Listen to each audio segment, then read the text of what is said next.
Olá, segunda série do ensino médio. Vamos para mais uma aula nossa de geografia, aula de número 14 e 15, estrutura etária e por gênero da população brasileira. A aula de número 13 foi uma aula sobre estrutura etária no mundo, então uma aula mais geral, onde eu explico direitinho o que é a estrutura etária, que é uma pirâmide etária. E então, se você não assistiu essa aula, dá uma olhada nela antes. Essas duas pirâmides aqui, elas são uma pirâmide do Brasil de 1980 e uma pirâmide do Brasil de 2010. E o que essas pirâmides estão mostrando para nós? Só de dar uma olhada por cima, você já vai perceber, se você já tiver o olho treinado, já saber como funciona a pirâmide etária, você bater o olho e você já vai perceber que essa pirâmide está mostrando que a população brasileira está envelhecendo. É, não quer dizer assim que ela está envelhecendo, ficando mais idosa, ficando mais cansada, não. O quantitativo. Temos mais pessoas mais velhas e menos jovens. É, Então, você pode ver a base da pirâmide aqui da direita, como ela deu uma encurtada significativa. Aqui, em 1980, na esquerda, ela chegava a quase 9 milhões, a base, que é a população de 0 a 4 anos, do feminino, e do masculino chegava a 9 milhões. E aqui não passa de 7 milhões em 2010. Encurtou também a população de 5 a 9 anos, encurtou a população de 10 a 14 anos. Então, e aí, o que mais, qual mais característica a gente pode notar? É a característica de uma pirâmide de um país em vias de desenvolvimento, de um país que está abandonando o subdesenvolvimento e vindo para o desenvolvimento. É a característica de um país urbano também. Até 1980, o Brasil ainda tinha característica bastante rural, as pessoas ainda tinham muitos filhos, né? E com essa urbanização, as pessoas passam a ter menos filhos nas cidades, a tendência é que as pessoas tenham menos filhos, a inserção da mulher no mercado de trabalho faz com que essa natalidade diminua, e a própria educação, por quê? Com a educação vem o quê? Vem o planejamento familiar. E aí, a partir quando as pessoas começam a fazer o planejamento familiar, elas vão optando por ter menos filhos. No Brasil rural, as pessoas tinham muitos filhos porque acreditava-se, né, que quanto mais filhos tivesse, mais filhos teriam para ajudar ali na lida, na roça, por exemplo. Era mais um pegando na enxada. E hoje não é essa a realidade brasileira. Sem contar que na cidade os custos para criar um filho são muito altos. Se você quiser criar bem, né, os filhos com uma educação, né, e todos os desejos, né, que tem também na cidade para essa criança, o custo acaba sendo muito alto. Por isso, as pessoas optam por ter menos filhos, e a tendência é que isso aí continue até diminuindo. Esse envelhecimento da população brasileira é consequência da diminuição da taxa de fecundidade da população e do aumento da esperança de vida do país, 1940 a 2010, o que contribuiu para o aumento da proporção de idosos no total da população brasileira. Como eu havia dito já ali no primeiro slide, ali, quando estava comparando essas duas pirâmides, há uma diminuição da fecundidade, e também, como é um país que está em vias de desenvolvimento, está melhorando a educação, está melhorando também a saúde, o saneamento. Então, as pessoas passam a ter uma expectativa de vida maior também. Então, passam a ter uma longevidade maior. Então, e aí você vê aqui nesse gráfico como é gritante o aumento da expectativa de vida. Graças a Deus, né? Essa é um gráfico que a gente quer ver crescer mesmo, né? Quanto mais ele cresce, melhor está a situação do nosso país.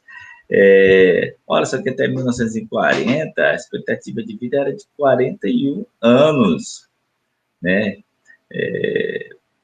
Então, uma pessoa de 30, né, já era considerada uma pessoa velha. Né? Em 1950, essa expectativa vai para 51 anos, 60 vai para 54, 70, 57, e assim sucessivamente, até 2000 chegar a 70 anos, e em 2010, 73 anos. Né? E, lógico, são a partir desses gráficos e dessas projeções que o governo mede também os cálculos da Previdência, né? E por isso que teve ser urgente essa reforma da Previdência. Lógico, a reforma da Previdência era necessária ser feita, porém, de uma maneira que fragilizasse menos os mais pobres. Porém, é inquestionável que necessitaria de uma reforma da Previdência, e países muito ricos, como Itália, por exemplo, sofrem bastante, porque tem a população idosa bastante alta, por causa da alta expectativa de vida e do baixo número de natalidade ou de fecundidade. A estrutura etária de um país não pode ser considerada um problema, deve ser analisada como uma realidade demográfica, um elemento fundamental na orientação das políticas públicas. Quando eu dei a minha aula número 13 lá sobre estrutura etária, eu frisei bastante isso. A demografia que estuda, que produz a estrutura etária da população, ela é extremamente importante para direcionar as ações públicas. Eu até dei um exemplo, falei, se eu não sei, outras crianças têm uma determinada área, eu vou lá e faço uma escola imensa e não tem esse público, né? Então, entender a população, entender qual que é o perfil da população, orienta as ações públicas. Então, esse gráfico aí, participação dos grandes grupos de idade na população total residente do Brasil, né? De vermelho ali você vê de 0 a 14 anos, de azul 15 a 64 anos e amarelo 65 anos. O que é isso aí? O azul é a população economicamente ativa, né? A população que está no mercado de trabalho, uma população de 0 a 14 anos são as crianças, 60, para cima de 65 anos são os idosos que, na grande sua maioria, já estão aposentados. Então, porcentagem da população. Você vê que lá em 1960, essa população jovem representava 40% da população. Você vê lá no topo que essa população acima dos 65 anos, essa população idosa, ela vem aumentando, mas vem aumentando pouco, não vem aumentando tão crescente, não é tão crescente. Né? A proporção da diminuição da população jovem é maior do que o crescimento aqui da população idosa. Né? E onde que está havendo um alargamento? É aqui na população adulta, que é o quadro azul, né? Que aumentou bastante, olha só.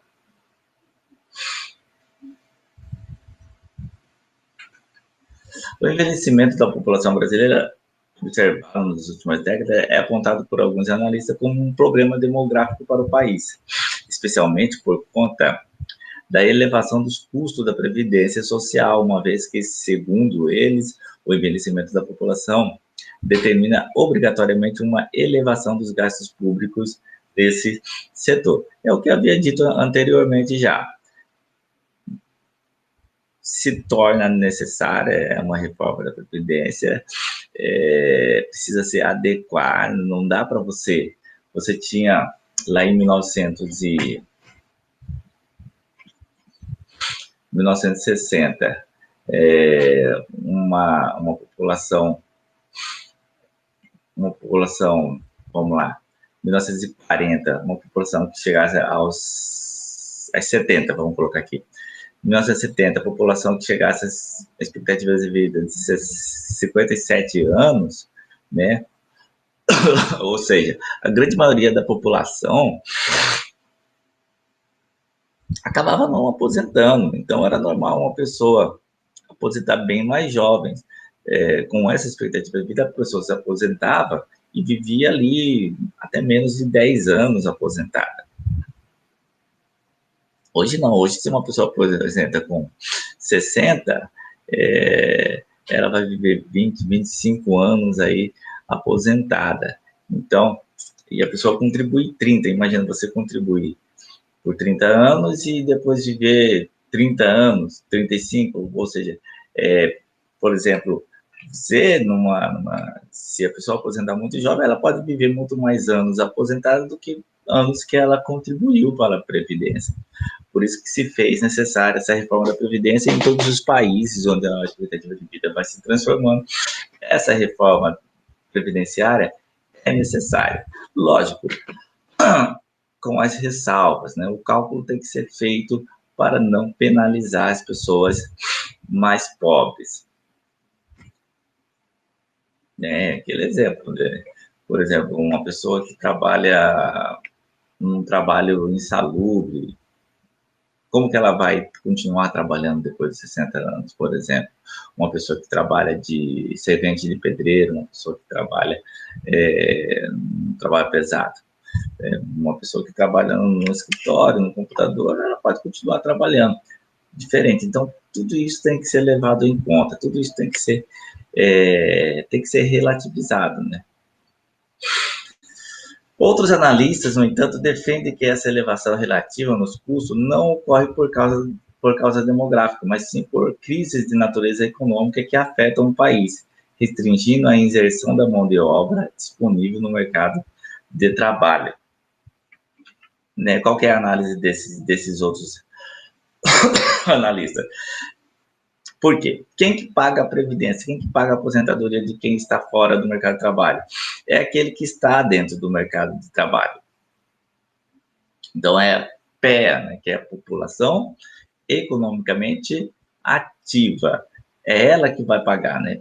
Por isso que, quando acontece o envelhecimento da população, você vai ter mais gente aposentada e menos gente trabalhando. Então, aí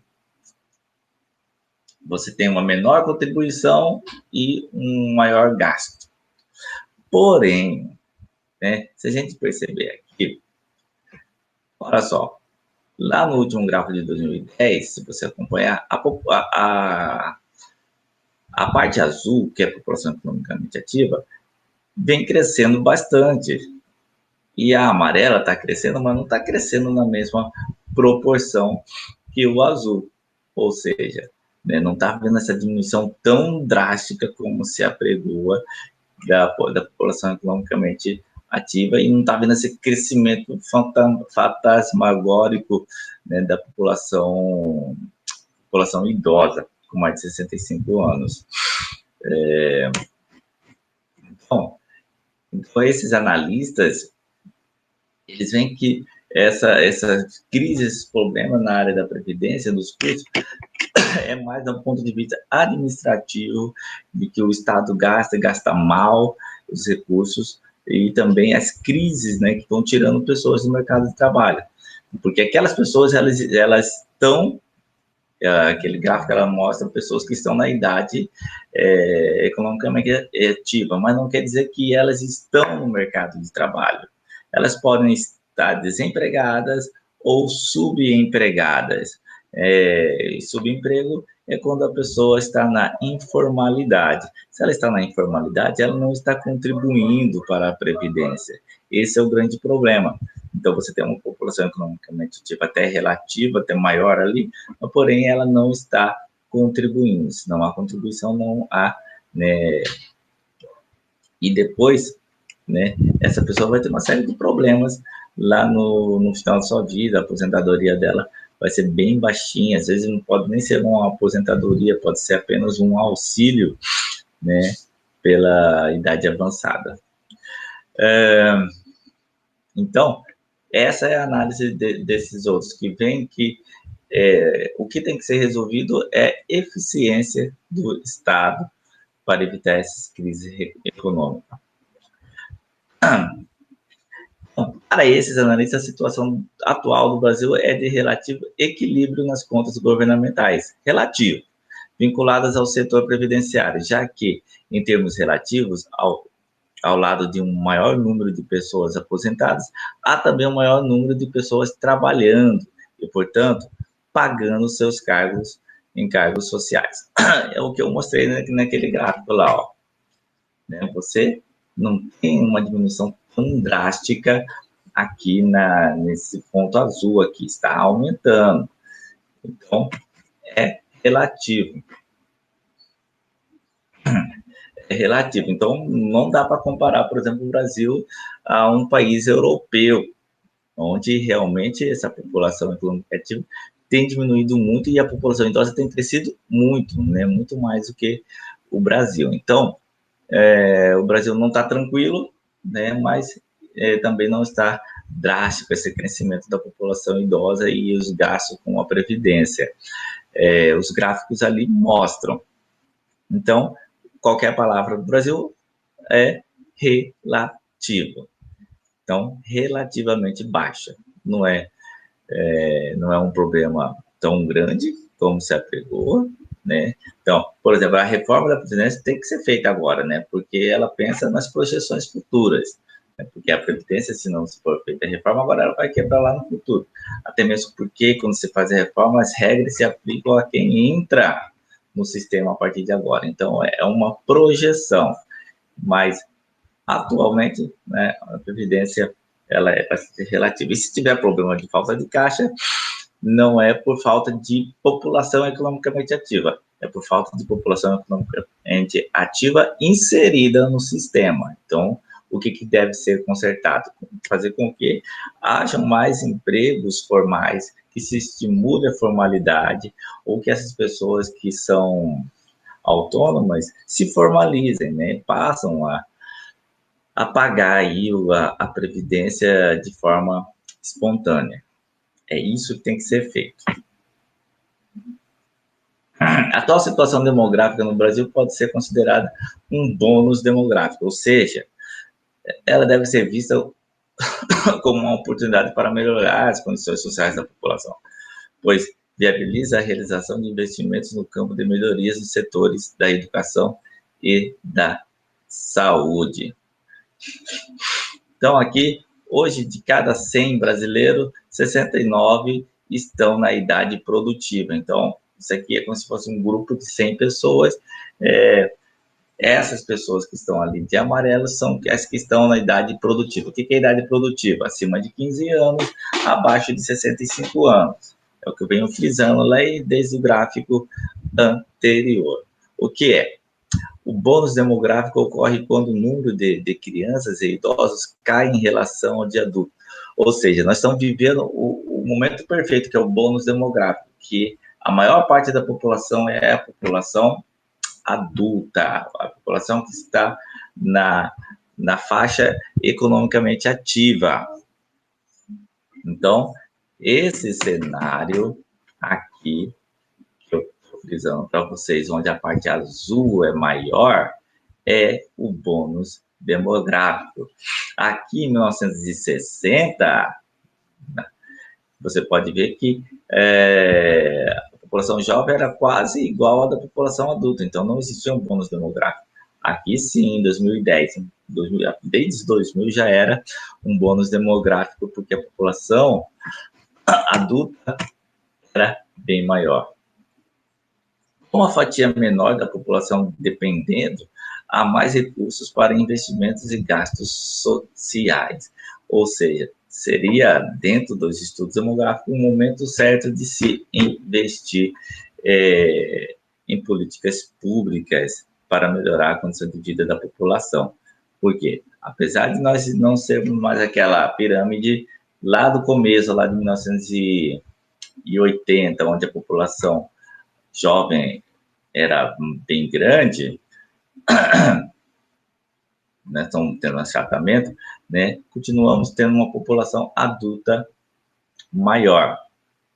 Então, é o momento exato, né, de se investir em políticas públicas. Por quê? Nós temos uma população economicamente ativa grande em relação à população jovem, à população idosa.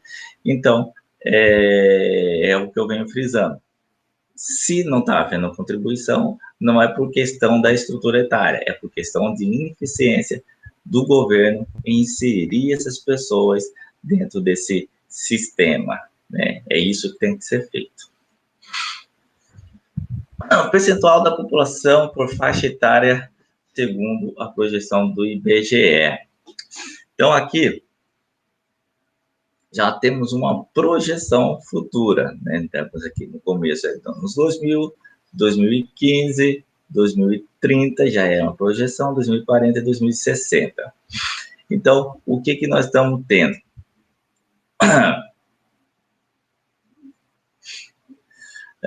Em 2000, a população acima de 65 anos era de 5,6%. A projeção é que ela chegue a 26% lá em 2060.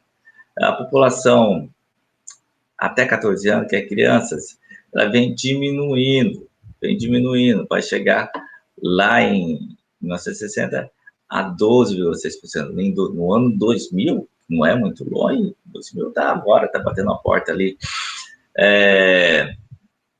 era 30%. E a tendência é que caia para 12%, dentro de todas aquelas características que eu venho frisando, que as mudanças de hábitos vão fazendo com que diminua a fecundidade. E aqui vai aumentando a população por causa das melhoras das condições de saúde, sanitárias e tudo mais.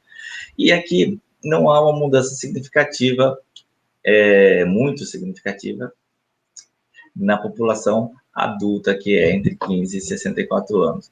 Ela, em 2000, era 64,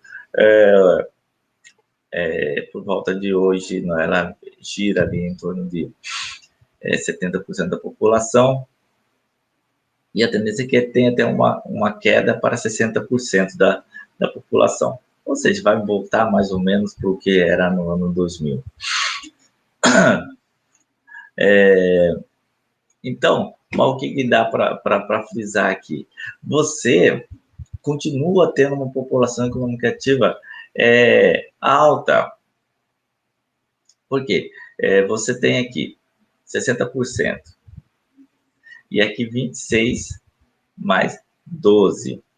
Você vai ter aqui 40% da população fora. Então, mas qual que é a grande diferença?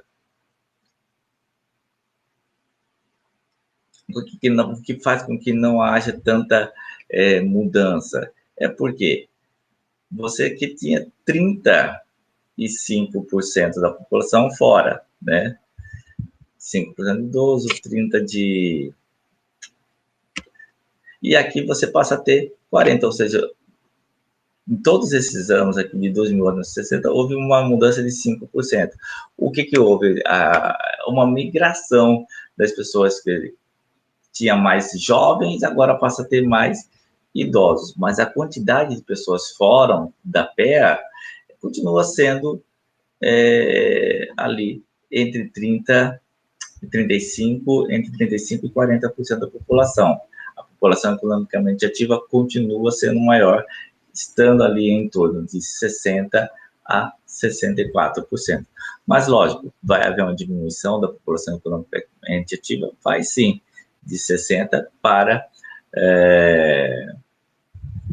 de 64 para 60% da população. E também outra questão é que a população idosa ela tem mais custos do que a população jovem.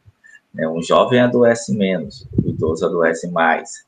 Né? O jovem ele não recebe aposentadoria, se bem que o jovem, o governo tem que investir na educação, né? Tem que investir na educação, em creche e tudo mais. Então, mas mesmo assim o idoso ele gera mais custos, né, ali na área de saúde, né, faz com que precise ter um cuidado maior. Então, se você observar esse gráfico aqui, você vai falar, nossa, nessa situação aqui eu precisaria de mais escolas e menos hospitais. Aqui, lá no futuro, eu vou precisar de mais hospitais e menos escolas, né? Porque essa população aqui, né, que vai estar na escola, vem diminuindo gradativamente. A estrutura etária por gênero da população brasileira é marcada pela ocorrência de um processo de feminilização da velhice, pois entre a população idosa verifica-se o predomínio da população feminina. Isso acontece em decorrência da esperança de vida da população do gênero masculino ser menor que da população feminina. Então, do total daqueles que chegam a 70 anos, a maior parte vai ser do sexo feminino, que você vê aí de vermelho no gráfico. Não, desculpa. Então, aqui, ó, 2010 vermelho e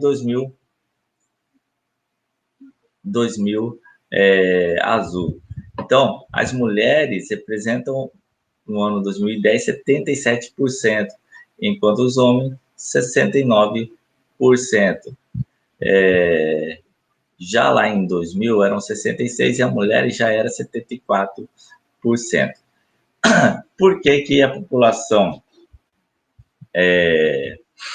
masculina tem uma expectativa de vida menor do que a feminina? Primeiro, né, porque anteriormente os homens morriam mais porque eles trabalhavam, a mulher não. Então, os homens sofriam mais os desgastes do trabalho, da vida, do trabalho, sofriam mais do coração, fumavam mais, o tabagismo, né, levavam esses homens à morte. Hoje a gente não pode mais colocar isso porque a mulher também está no mercado de trabalho e às vezes numa dupla até tripla jornada, né, porque aí ela trabalha e cuida. Inclusive, isso levou mulheres a sofrerem desses maus também, que eram maus praticamente exclusivamente masculinos. Mas mesmo assim, as mulheres, né, vêm tendo expectativa de vida maior. Por quê? Porque elas se cuidam mais também. As mulheres, elas procuram mais o atendimento de saúde, elas têm uma profilaxia melhor, elas se cuidam mais, o homem se cuida menos, né? É aquela história, o homem só vai no hospital, né, na hora que sente alguma coisa. A mulher não, a mulher faz aquele acompanhamento, então a tendência é que as mulheres vivam mais do que os homens, e os gráficos demonstram isso, que a expectativa de vida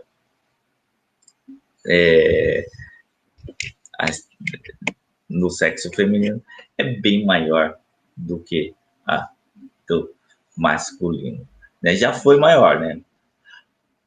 A diferença, né? Está melhorando um pouco e esperamos que melhore mais, que os homens se cuidem mais. Um indicador numérico utilizado para informar se há ou não equilíbrio entre os grupos é a razão de sexo, ou seja, né, saber se tem mais homens ou mais mulheres. Essa medida considera o número de homens existentes em cada faixa etária para cada grupo de 100 mulheres na mesma faixa etária de idade. Quando o índice obtido for igual a 100, significa que existe um perfeito equilíbrio numérico entre os dois grupos.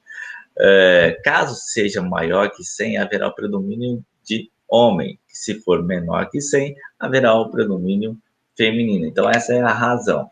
Se eu estou com 100, eu estou empatado. Se eu tenho mais de 100, eu tenho mais homens. Se eu tenho menos de 100, eu tenho mais mulheres. Então, vamos ver.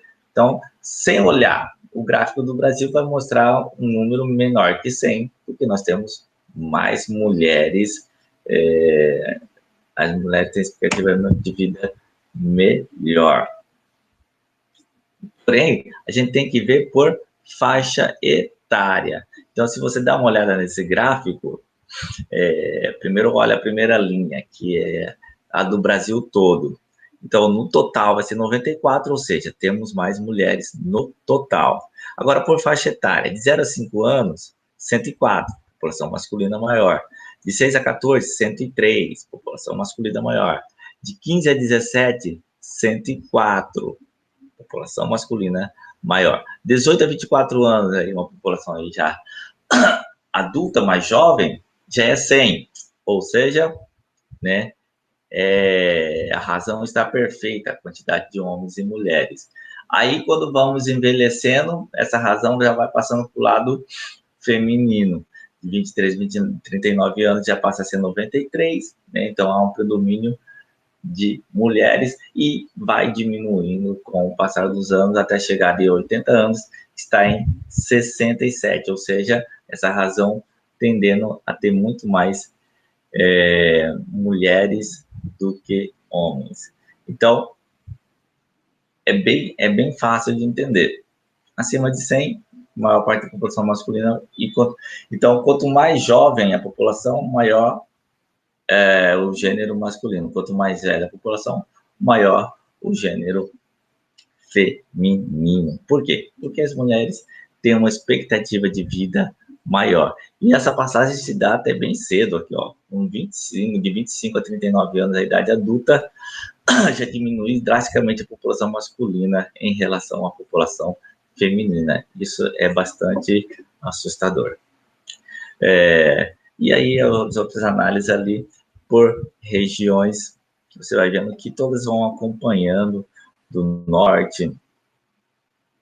Do norte, nós temos aqui uma diferença, aqui, aos 69 anos, tem uma população masculina maior.